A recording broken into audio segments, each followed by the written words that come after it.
Salut la famille, on se retrouve pour une nouvelle vidéo. Ça faisait longtemps, une éternité, 15 jours sans le PSG.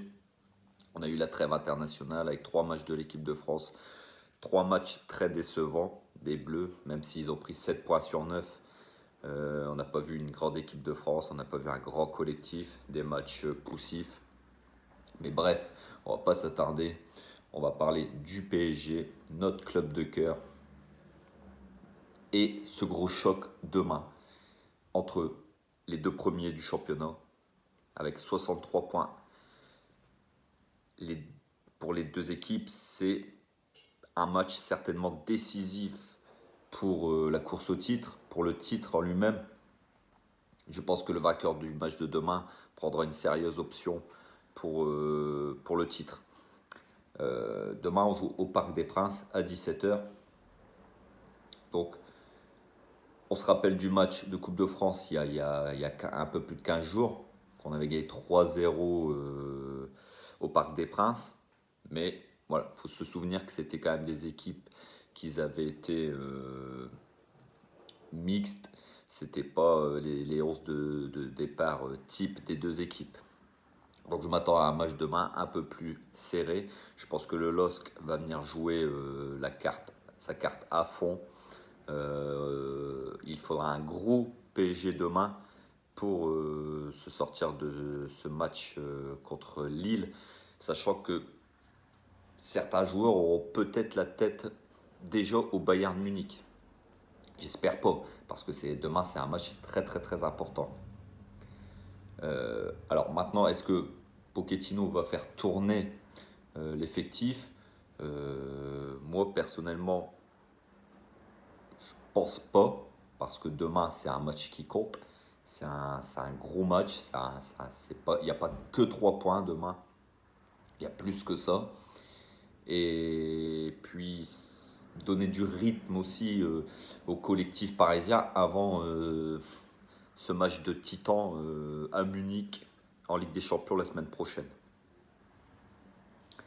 Donc voilà, prendre les 3 points demain, ce serait une très très belle opération.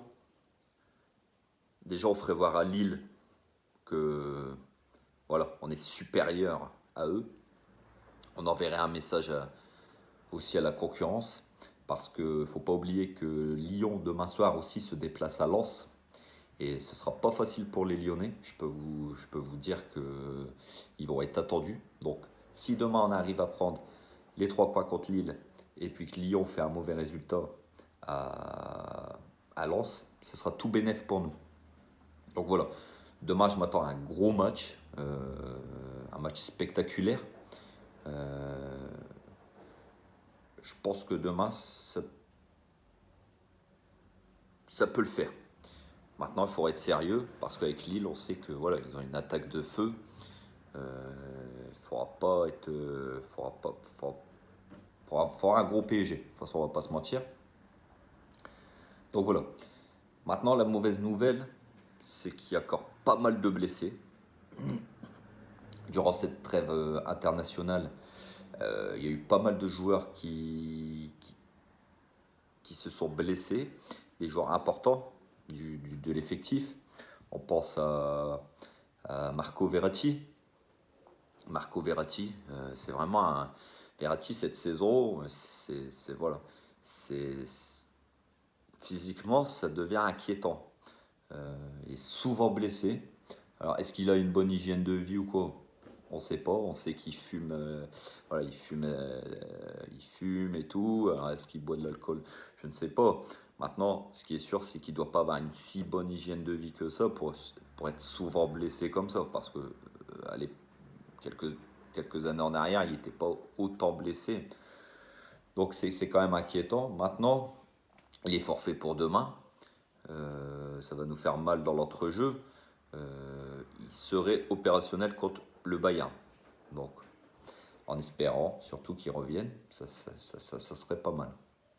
Et puis Danilo Pereira, qui s'est blessé au mollet, pareil, avec son équipe nationale du Portugal. Donc voilà. Aux dernières nouvelles, ce matin, à l'entraînement, alors il manquait quelques joueurs. Il manquait Kurzawa, Verratti, Danilo Pereira, Icardi, Juan Bernat et Ander Herrera. Donc voilà, Verratti et Danilo, c'était à prévoir. Kurzawa, c'est une petite surprise. Euh, Bernat, on sait qu'il revient de blessure, donc voilà, il peaufine sa préparation. Icardi, bon, Icardi, il est toujours blessé aussi, lui. Et puis Herrera, c'est un peu bizarre, parce que bon, je pense que lui, il a pas joué avec son équipe nationale. Il a pu bien s'entraîner pendant 15 jours et il était absent de l'entraînement ce matin. Donc, à savoir si demain il sera dans le groupe, on le saura plus tard dans la journée. Donc voilà, concernant les blessés, les dernières nouvelles. Le point positif de cette trêve internationale, c'est que les Sud-Américains n'ont pas fait de déplacement jusqu'en Amérique du Sud. Donc, je pense surtout à Neymar, qui a pu bien peaufiner sa préparation après sa blessure à l'adducteur. Ça, c'est une très bonne nouvelle. Alors, apparemment, aux dernières nouvelles, il serait au top, Neymar. Il serait très affûté avant le match de Lille et le match de Munich en Ligue des Champions. Donc, c'est plutôt une bonne nouvelle. Un grand Neymar, on va en avoir besoin énormément, sachant les mauvaises performances de Mbappé durant cette trêve internationale avec l'équipe de France. On n'a pas vu un Mbappé en grande forme. Donc c'est plutôt inquiétant avant les grosses échéances qu'on va avoir. Le sprint final va être lancé. Maintenant, j'ai envie de vous dire, les matchs de l'équipe de France et les matchs du PSG, voilà, c'est deux mondes différents. Donc voilà, les Sud-Américains ont bien travaillé. Je pense à Di Maria, je pense surtout à Neymar. Et puis, concernant Mbappé, ses mauvaises performances avec la France, comme je vous ai dit, je pense que le retour de Neymar en grande forme va peut-être faire du bien à Kylian Mbappé. Donc voilà, on va faire un petit point mercato vite fait. En ce moment, on entend beaucoup de choses, voilà, des joueurs. Donc, concernant le départ, on apprend ce matin que Icardi chercherait une porte de sortie, un autre club. Bon, moi j'ai envie de vous dire, Icardi, voilà, au PSG, c'est plus ça. Voilà, il voit bien que Moïse Kean, il est passé devant lui, qu'il est meilleur que lui. Icardi, on attendait une machine à but comme à l'Inter. C'est pas le grand Icardi de l'Inter. Il est en difficulté physiquement, il est en difficulté collectivement, il est en difficulté techniquement, tactiquement. Ça devient compliqué pour lui. C'est quand même un joueur qui gagne 800 000 euros par mois, brut. C'est quand même une somme colossale. Et le rendement qu'il a, c'est pas possible. Donc apparemment, le clan Icardi chercherait une porte de sortie. Et je pense que c'est plutôt une bonne nouvelle. Maintenant, aussi, le cas Agüero, le Kun, Manchester City, voilà, a fait ses adieux.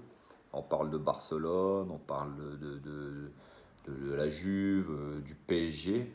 Alors, voilà, il y a 32 ans, c'est quand même un joueur, même si moi je l'aime bien, c'est quand même un buteur, mais c'est quand même un joueur en fin de cycle aussi.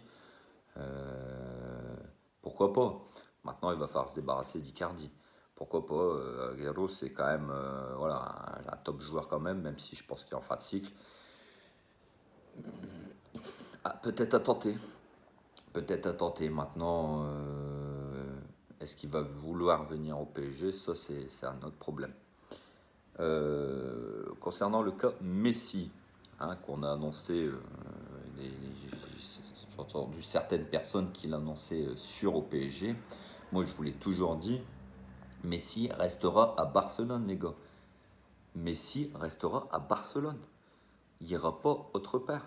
Alors déjà parce que c'est un joueur qui a un salaire énorme. Je pense qu'il y a très peu de clubs qui peuvent lui payer son salaire.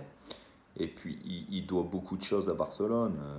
Il doit sa carrière à Barcelone. Voilà, même si Messi, bah, voilà, c'est Messi, mais il doit beaucoup à Barcelone. Moi personnellement, je peux vous le dire, je ne pense pas que Messi va quitter Barcelone. Ils vont s'arranger, il va baisser un petit peu son salaire, ils vont lui promettre des choses et puis il va signer un nouveau contrat en fin de saison. Vous verrez, il faut arrêter de croire que Messi va signer à City ou Messi va signer au PSG. Moi, j'y crois pas. Donc voilà, vous verrez, il restera à Barcelone et puis voilà, il n'y aura pas de secret. Concernant Haaland, parce qu'on entend un petit peu voilà, que si Mbappé part, euh, il, il- il pourrait venir au PSG. On entend Haaland au Barça, on attend Haaland au Real. Donc Haaland, Dortmund a dit c'est entre 100 et 150 millions d'euros. Alors moi, il faut m'expliquer comment les clubs espagnols comme le Barça ou le Real peuvent aujourd'hui prétendre à signer Haaland. Quand on entend que le Barça est endetté de plus d'1,3 milliard et que Laporta vient de voir les comptes et que c'est encore plus critique que ce qu'il pensait, comment le Barça peut se payer un joueur à 150 millions d'euros? Il faut arrêter. Il y a un moment donné, il faut arrêter. Pareil pour le Real Madrid. Voilà, ils veulent tout le monde. Ils veulent Mbappé, ils veulent Haaland. Le Real, on vient d'apprendre que leur stade leur coûte plus de 600 millions, un peu moins de 600 millions d'euros, pardon. Hein, des crédits qui vont, euh, qui vont s'étendre jusqu'à 2050. Mais il faut arrêter. C'est des clubs qui vivent à crédit. Alors même si le fair play financier, contrairement à ce que certains pensent, qu'il n'est pas abandonné le fair play financier, il n'y a jamais été question de l'abandonner. L'UEFA va diminuer ses exigences, mais il ne va pas être abandonné le fair play financier.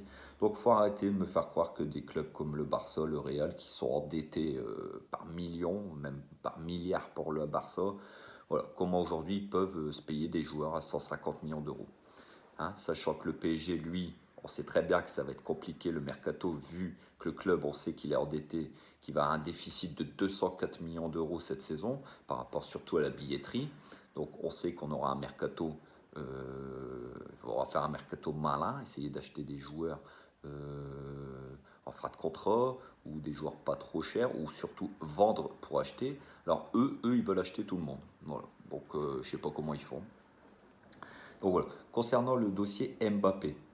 Alors Mbappé, moi, voilà, Mbappé, voilà, il y a des matchs où c'est grandiose, il y a des matchs où bah, c'est pas terrible. Mais moi, Mbappé, il me gonfle. Hein. Il nous fait galérer, les gars. Hein, à pas dire s'il reste ou s'il part. Il faut arrêter de se prendre pour une star. Hein, le gars, il attend quoi? Le PSG lui a fait 3 propositions avec un salaire énorme à la clé du salaire du niveau de Neymar. Et le mec, hein, il nous claque la porte à la gueule encore. Hein, parce que le mec, il veut aller jouer au Real, il veut aller jouer je sais pas où. Mais tu crois quoi? Tu crois qu'ailleurs, c'est mieux? Hein? C'est plus possible. Il va falloir qu'il prenne sa décision et qu'il nous dise s'il part ou s'il reste. C'est tout. Je sais pas, moi. Hein? À l'heure actuelle, moi, je suis désolé. Je vois pas un meilleur projet à l'heure actuelle que le PSG. On a, on a quand même une équipe compétitive capable de remporter la Ligue des Champions chaque saison. Hein. Donc je vois pas où il va pouvoir trouver un projet aussi ambitieux que le PSG à l'heure actuelle. Hein. Surtout avec le salaire qu'il a, je sais pas si une autre équipe va lui donner le salaire que le PSG lui donne. Donc voilà les amis, ça fait plaisir de vous retrouver. Donc si vous avez aimé la vidéo, comme d'habitude, n'hésitez pas à vous abonner, n'hésitez pas à liker, hein, n'hésitez pas à activer la petite cloche pour les prochaines vidéos, n'hésitez pas à commenter, n'hésitez pas à partager surtout. Donc voilà, sur ce les gars, passez une bonne journée et puis on se dit à demain pour l'après-match et allez Paris.